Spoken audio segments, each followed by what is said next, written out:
I'm always eating lunch when I talk on this thing. It's all good. I'm usually either sneaking in food here and there, or I'm waiting for it to be done so I can eat. It's just, just that time. So how have you been? Anything new happen at your center? We know we kind of missed it. Dan, and it's snowing is.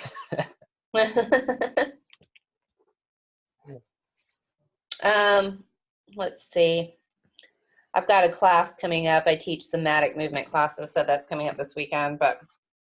And our cryo business has been boosted up. Last year, at the end of the year, we had some issues with the machine that I had to get us fixed, but now they're all good. So it's been getting busier and busier, and we have a post-surgery client that's been coming in that's been getting really, really good results. So that's good. I told her to do a Google testimonial today.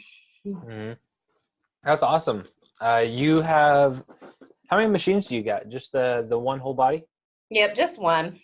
I originally wanted two, but I think what I'll probably end up doing instead is getting the salt booth, and then maybe a second one down in a couple of years or so. But I want to utilize the one that I have.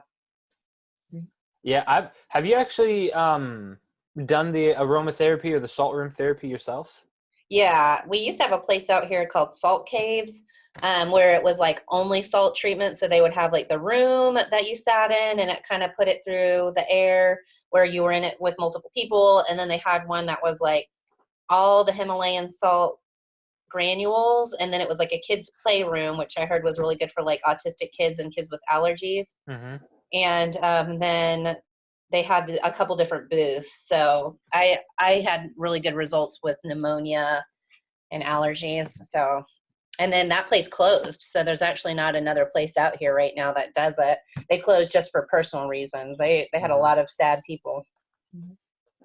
Yeah, see, I've never tried that. See, because like I'm in East Texas, and you know, not only am I in East Texas, I'm in pretty much a suburb for Dallas. Like there's nothing here. So like, yeah, I was surprised that we actually had cryotherapy here.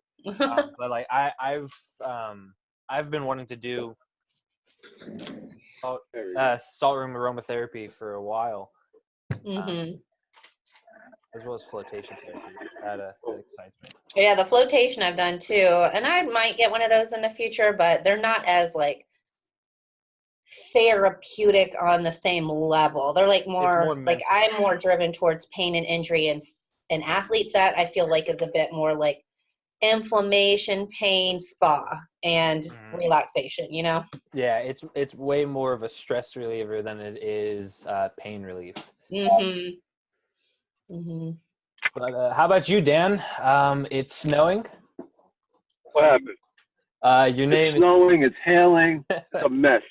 Mm-hmm. And we got sunshine here in Texas. Yeah, finally. That's why I put it's snowing and hailing, because I figured. Yeah, see, it's been raining here nonstop, or it's just been cloudy and muggy. But now we have sun, so it's good. It's jacked up my immune system though. Mm-hmm. Going from. You guys ever see one of those before? Nah. A snowplow? Nope. Not in real life. I've never seen one of those before. No, I've never seen a snowplow before. Yeah, that's a snowplow. Never needed them, man. Yeah, Texas weather is something else. I've seen it snow in March before, but not snow throughout the winter. So like that just shows you how weird Texas weather is. But how's business, Dan? Anything new happen? What's been going on? It's picked up a little bit. I've been to like a bunch of, we have like the bar method here. It's like the yoga stuff. Yeah. Mm-hmm. So I've been bouncing around from those, just doing a few hours, just having a sign up sheet, getting people in. So it's been busy. Got a couple parties set up basically every weekend for the next month or so. So, it's getting there. All right, awesome.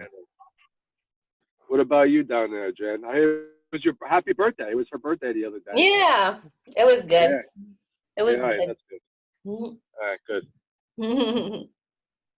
You know, it's like a business owner birthday where it's like, I got to sleep. Yeah. That's good. That's awesome. Glad you had a good birthday. Sucks though that we missed last week. You know, today, I don't even really think I said it like in the group, but like today, I really want to talk about, ways of getting organic traffic into your guys' centers and, and other people's businesses, all over the place. Because I feel like there's a lot of creative ways to get people in the doors without having to, pay for them and not just relying on necessarily word of mouth. And, that's kind of, what I wanted to talk about on today's episode. But first off, I'm a bit upset. No one asked me how my week's been. So I'm ending the podcast right now. Have a great day. All right. We know you were sick. That's all we know. Yeah. Yeah, it was weird being sick because I'm not someone who's typically, sick. I get sick like once a year. And so like that sucked. But like this week I had to let go like my first client. We had to let go of my first client, and I've never had to do it. I've never had to do it before, and it sucks because like they were, not only was it the first client that I've had to let go, they were my first. Well, actually, that's not really technically true. They were like one of my first clients. Like they had been with us, and it really sucked. And I didn't know how to do it because I've never had to do it. Because typically we've had really great relationships with the clients that we work with. That's just how we do business. How I do business. I love getting to know them, and everything like that. And so like it sucked. And I'm still confused on why it had to happen. She just didn't want to pay us out of like we generated her, and just last week alone we generated her over $1,700 profit, and she didn't want to pay us our retainer for the next month. Couldn't figure out why, but we just never got a response back, so we had to turn off the ads, and we tried everything, and it sucks. Yeah, it sucks, but we're still alive. So I mean, yeah, it sucks, but it happens. But I'm glad I got that out of the way. Yeah, because it's just been a bummer this week, but it does have some upsides. But I'm glad that we got to be able to come on here and record this. Yeah. I wanted to, for like, this session, I wanted to, touch up on some things that we talked about on not last episode, but the one when we were talking about athletes, talking about gym memberships and partnerships. And I really wanted to focus on, partnerships as a way to get not necessarily sponsorships like with athletes. We've already been over that, but the actual partnerships with these businesses. And there's a good amount of businesses that you can partner up with. On the phone. What? On the phone. Oh, you're charging? Yeah. All right.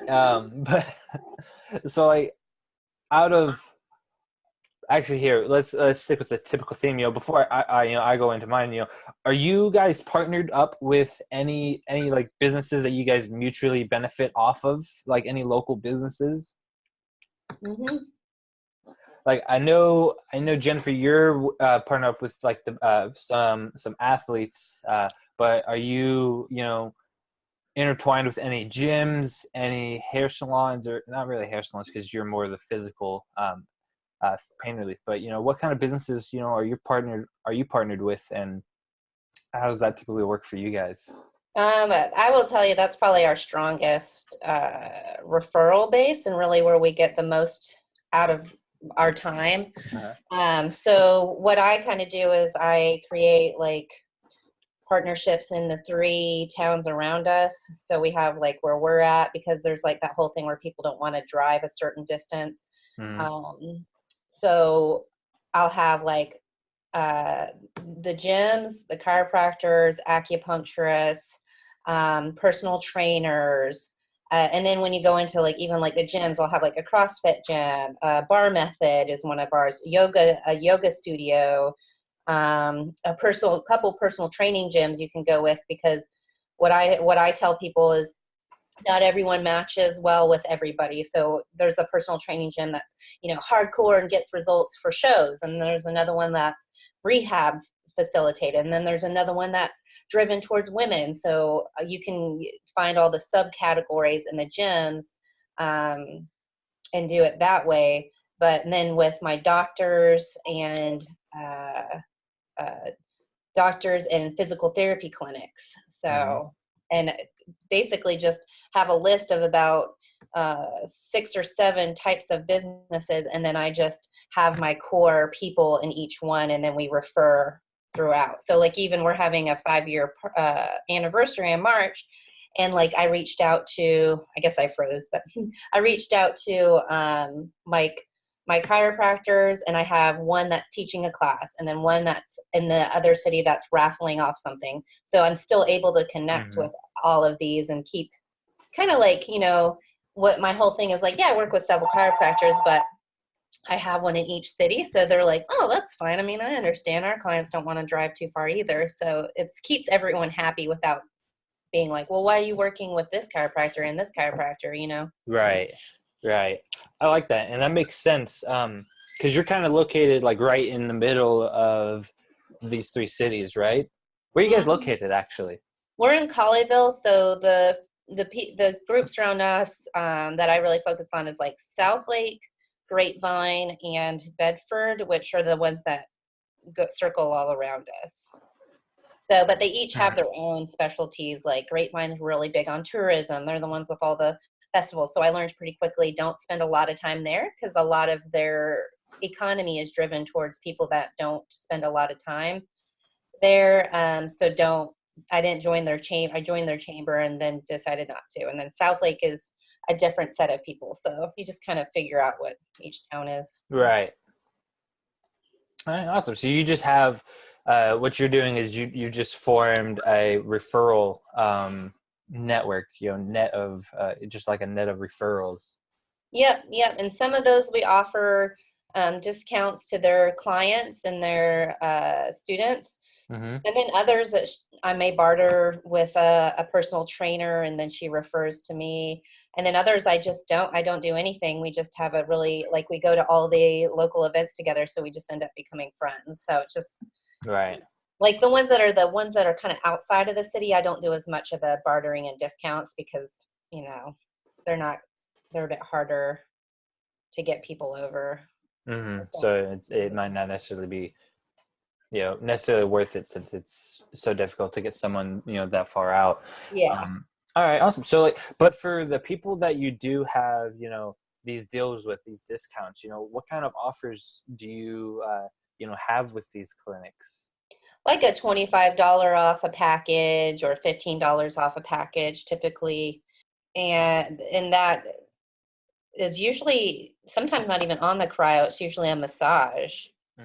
And then we can give them cryo after that. Right. But then we have the school partnership that we give their athletes all a discount. Yeah. And that makes sense. Since you're dealing with, physical therapists and the first physical therapy, I could see the cryo aspect being very beneficial to their clients, as well as the massage. But people for the acupuncture clinics and everything like that, that's definitely more on the wellness side of it, and where a massage would be a very beneficial, not only just for the treatments, but it's just what that person would be more into. And then once when you're there, they can see the cryo machine, they'll be like, oh, what's that? And it kind of just, your relationship with that new client will spark like that. How about you, Dan? Are you partnered up with any businesses? I know that all I do. Yeah. Yeah. Mm-hmm. I know that you go into like some beauty salons and you give like the owners like a free treatment. Explain how that kind of works. So we'll go into someplace new, and we'll do the service for the owner and the employees, so they have an idea of what it's all about. And then then we may do something for free for their clients, just to get them used to it and get them in front of myself. And then after that, if it's a success, we'll give the owner of the salon, gym, spa, whatever, 25% of whatever we make, so they can make money also. So it just kind of drives them to get that sign up sheet completely filled. Mm-hmm. So I'm in front of these people. They have my business cards. If they want to have a party, they know me now, so they're more comfortable with me now. So that's what we do with everybody. It's work. Yeah, I like that. So you actually have a form, like a fill out sheet that people could put their name, their email, and the contact information and everything like that. And well, I let them do the sign up sheet because it's their client. They do the sign up sheet, but I have them fill out the waiver and all that, so I get all their information anyway. Right. And then I go ahead and so it works. It's pretty easy and everyone loves it, so it's a no brainer. Nice. And you said you mentioned like early in the beginning of the podcast, you just partnered up with a bar gym. It's like the hot Pilates, hot yoga. Yeah, it's like a bar method. It's a yoga kind of stretching, exercise kind of stuff.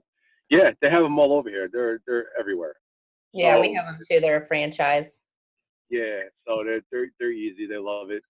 The clients love it. You just become friends with the owners.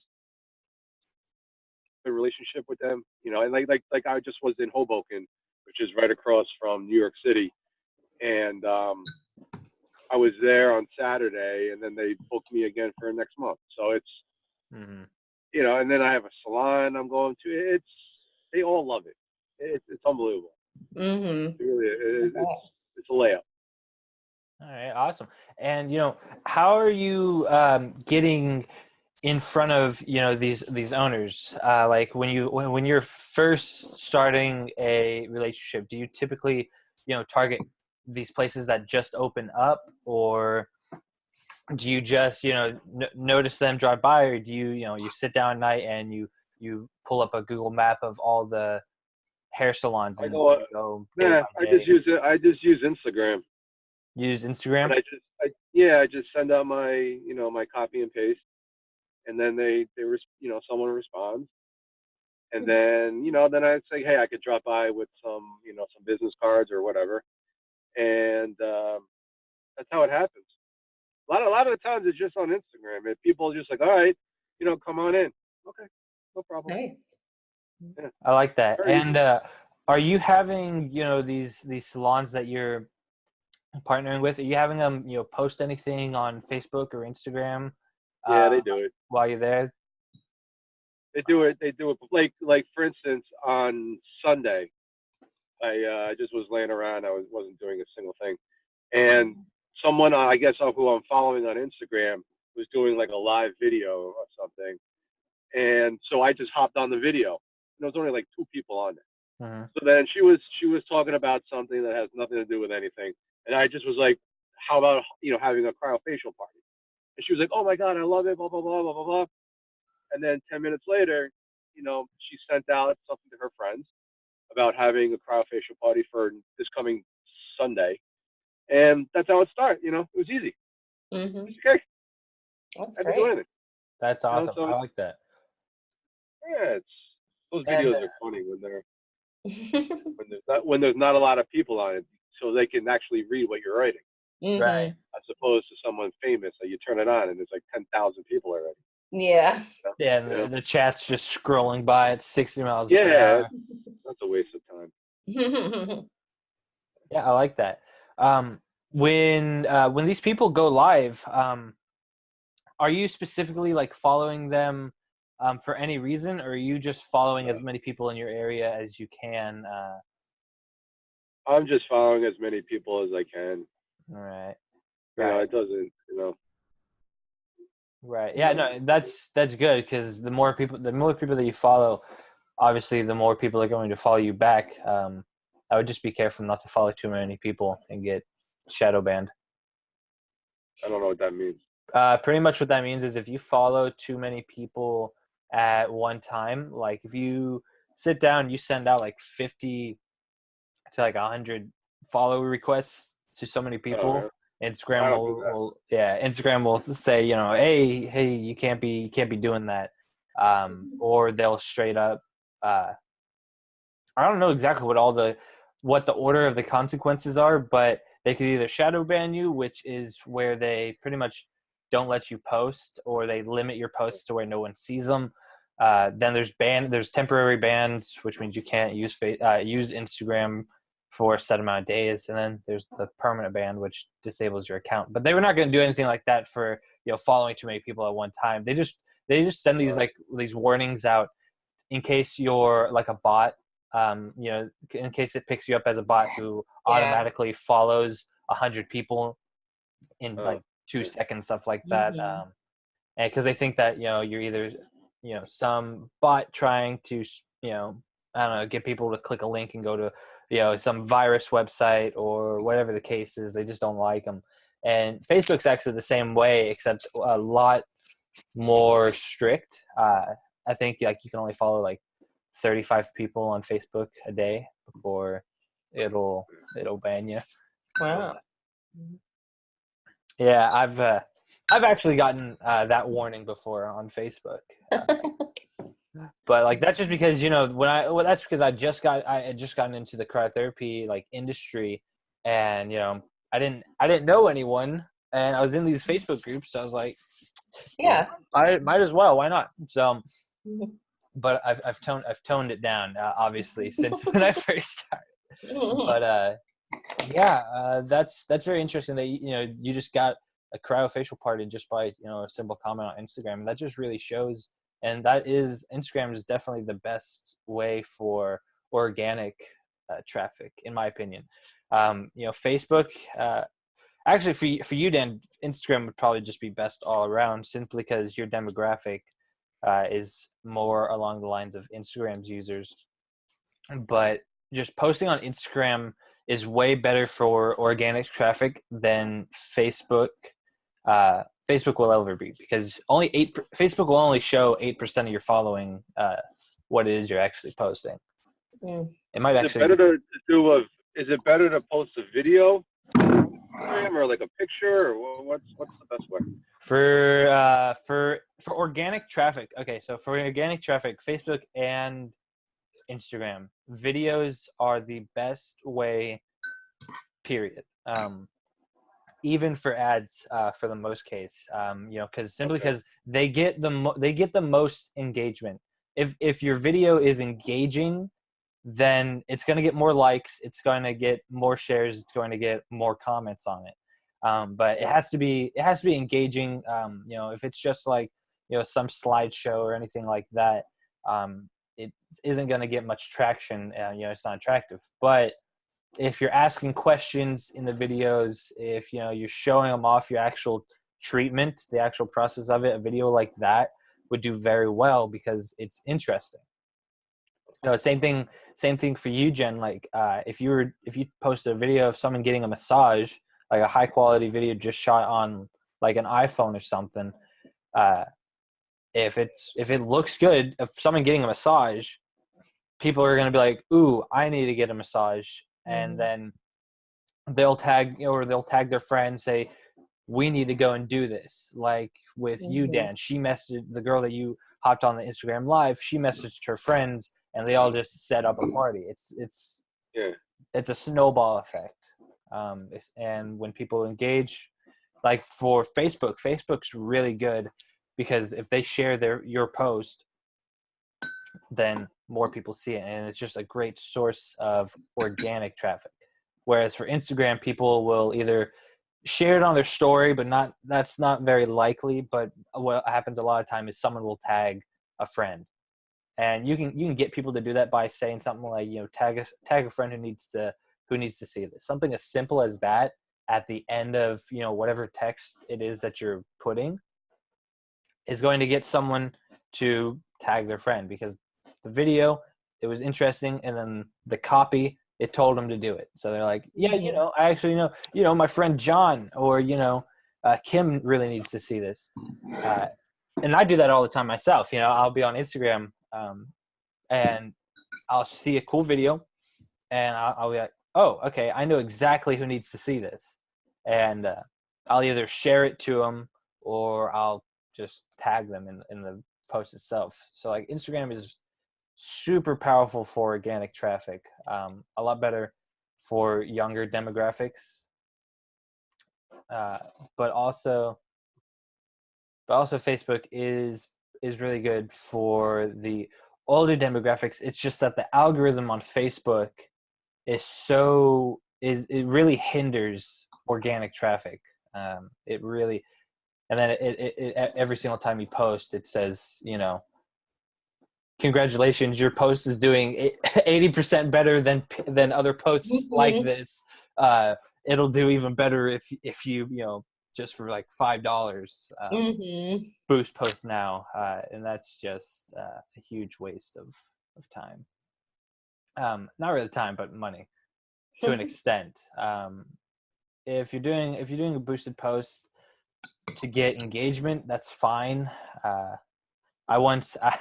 This was before I got into the cryotherapy industry. This was when I was first starting out. I had just gotten out of high school, and I was talking with the general manager of this HVAC company, a heating and AC company. And I was talking with the manager, and he was like, "Yeah, I don't know what's wrong with our Facebook. When I have to pay like $20 a post." And like me, I'm just like, what do you mean you have to pay $20 a post? He's like, yeah, we spent like $500 this month just from posting. And we found out like if we find a way to get around it, it doesn't show it to anyone. And I'm like, what is this guy talking about? And he shows me, and he's been boosting posts for years, just spending like $20 a post. I'm like, man, that's expensive.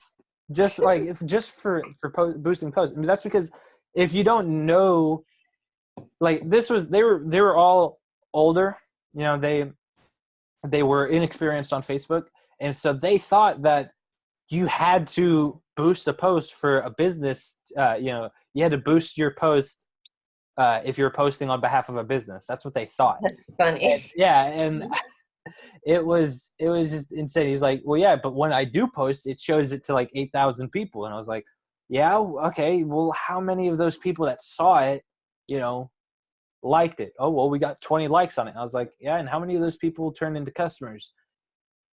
Well, we assumed that they see it and they came in to, check out things. And I was like, that's why you can't be spending $20 a post, man. And yeah, that, like, so tough lesson. Yeah, tough lesson. And it still amazes me to this day that people are still not necessarily like tricked, but like the whole point of the boost post is to get money from business owners who don't necessarily know about how to do it right. Mm-hmm. But so boosting posts is not a way of organic traffic. Some people would argue that it is because it's a post, but I don't fly by that at all. But a lot of one of the partnerships with like a company, or I guess an industry or a niche that a lot of cryotherapy centers overlook is actually nutrition stores. People who sell supplements and nutrition products, protein bars, supplement shops. Not a lot of people really think about, going and talking to these type of owners because they just don't think about it. They are more focused on trying to get a hold of, gym owners, which is awesome. We talked about that in another episode, but where else do these athletes go, or, you know, where else do these gym heads go looking for muscle recovery? To the supplement shop to go and get more supplements. And I honestly feel like getting a hold of the owner of a supplement shop is a lot easier than getting a hold of a gym owner, because you know, there's 30 to 50 people in a gym at a time, and so the owner's going to be a lot more busy. But if it's a protein shop or a supplement store, you know, there's not going to be 30 people in there. The owner's typically going to be the person there. He typically only has 1 or 2 staff. And it's a lot easier, and it's a lot easier to get in contact with these people. And it's the same thing. You just, you know, you set up a little paper with a little form, says, you know, try whole body cryo for, you know, $39 or whatever your intro price is. And then give them a spot for their name, email, and phone number. And at the end of every day or every 2 days, every week, you get that list from them. And you call those people and you schedule their first cryotherapy session.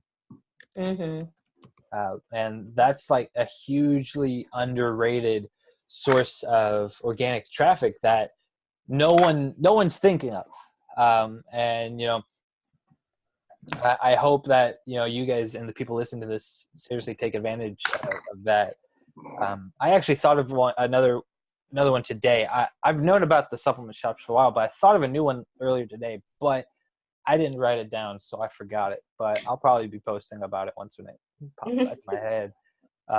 As far as unique business opportunities like acupuncture, that's actually really unique. I don't know anyone else who's doing partnerships with acupuncture places, unless it's well, that doesn't make sense because you promote your massages for them. Do they just do acupuncture? Yeah, it'll be like a acupuncture only facility, which out here we have a lot of those. You don't really see too many, actually, any acupuncturists in anywhere besides their own facilities. And they'll do like cupping, but they do like fire cupping, not massage cupping, which we do massage cupping. So again, it's like they may do like similar things, but not the same. Right. You guys are in the same industry, but different, but not in direct competition with each other. Exactly. I like that. I can't think of what I thought of earlier. I can't really think of any other places that I wanted to talk about that we haven't already talked about, unless any of you guys had anything to pitch in on that. But I would say the one thing I learned was with like physical therapy clinics is if you can reach like one person in these, same with doctor's offices, if you find a doctor or you happen to work on a physical therapist, to really take advantage of that. Because what I found at first going into doctor's offices and physical therapy clinics is they treat us a lot like drug reps. So you walk in and it's, oh, okay, I don't know what to do with you. I'm just the front desk person. Or, okay, we'll set you up with a meeting. And I've actually was told this several times. Okay, we'll go ahead. He sees people like this on Tuesdays from this time to this time and bring lunch. So it's like, I learned. And bring lunch. Yeah. It's like they're used to these drug reps coming in. I'm like, I'm not pushing pills. I just this is a legit, like I could be giving you guys some business. I'm not trying to sell you something. That's funny. That's funny.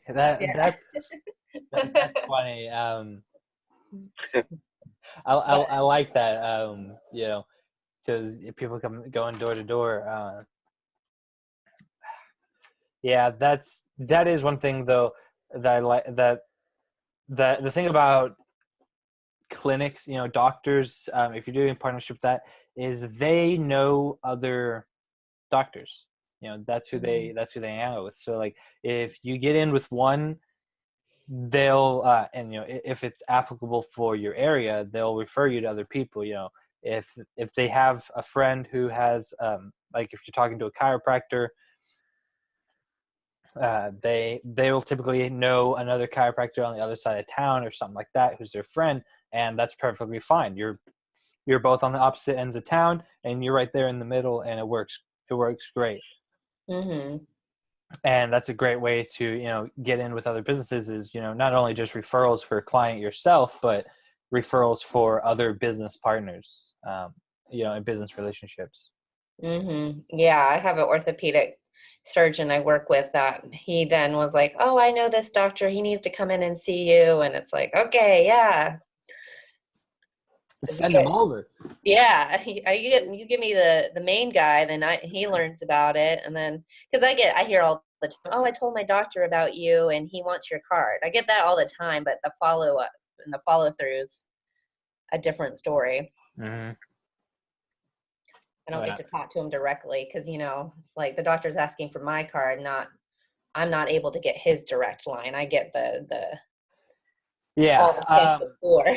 Trust me, I know firsthand. I know a lot of people who know it firsthand. Getting in front of a doctor, or the owner of of a clinic of any sort, really, is like pulling teeth. It's that's just because that's how that's just typically how the business is built up. They have the front desk, they have the office. You have to get through the receptionist and then the office manager, and then the office manager will tell your story through her eyes to the doctor, but not as well as you said it. So, and then it's up to that to determine if you get a chance to talk to the doctor as well, which can be time consuming, but it is definitely worth it in the long run if you get that partnership, simply because your clients are going to him and vice versa. So it just makes sense for partnerships like that. But that pretty much wraps it up here. We've got about 3 minutes, so we can go ahead and call it quits here. Glad that you guys were on. Jennifer, Dan. We need to get Bradley back on here. He said he was gonna join, but he got. I guess he's just getting busy around this time of the day. I haven't spoken to him much, but this has been the CryoHelpers Podcast. If you guys have any suggestions, leave them in the comments down below. I hope you guys enjoyed. My name's Kristian. This is Jennifer and Dan, and hope you guys have a great day. All righty. See you guys next week. Take care. Bye-bye, guys. Bye. See you. Bye.